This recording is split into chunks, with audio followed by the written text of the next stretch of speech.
like South Africa here, isn't it? Haven't quite got the beaches, but... Yeah, that's all right. Or the gunfire. Or the gunfire. Well, you'd be surprised. No, thankfully, we don't want that. No, you really don't. Okay, so now we've crossed over Great Knightley's, we're in Minchin's, and this is one of the two houses I'll show you where Vince used to live. So Vince was in number 55 in Minchin's, and when he was there with his two brothers and a sister, his brother Rodney, who I showed you in the photograph, you can just see little Rodney, and Michael was the youngest. I hadn't seen them for a long, long time. They were really nice boys. They all had the old, the freckles, the ginger and the freckles. Really, really nice boys though. That was all in the Boys Brigade. That's how we all knew them. We knew everybody because that was the organisation.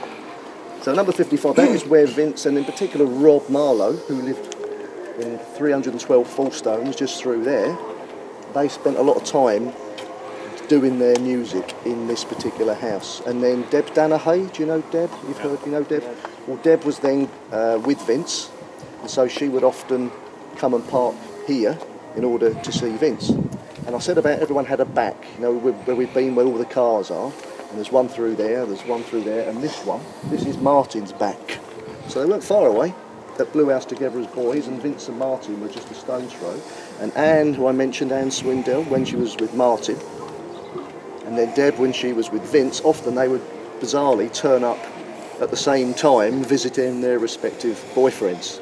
And they would be in, Anne had her little yellow Mini, which we were in once with Martin, and she got done. She never had her lights on. Too busy doing this. Can you believe it? I'm not the only one.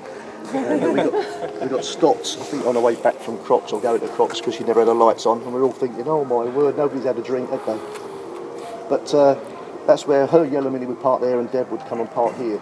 In previous years we've been here, the owners know of their legacy, of who lived there. And sometimes in the past they've been playing Depeche Mode music on a loop in the garage. Yeah, so you could listen to them. So you could listen to them. I used to rehearse with Vince in his bedroom up there as Oh, well. right, there you go. With No Romance in China. We used to play television set and some Yazoo songs as well. Even back in 1979 we were doing Yazoo songs from 1980, I don't know, what is it, 83, something like that? Yeah, it must be. So we'd written them songs like Long time 4 ago. years prior. Yeah, incredible. I've got tapes at home of us rehearsing, and his mum, you can hear occasionally in between songs, his mum shouting, Vincent! Vincent! Or if we used to rehearse in my house, my brother just used to flick the power switch to shut the music off completely. There you go. So who knows what other songs were written in that particular house.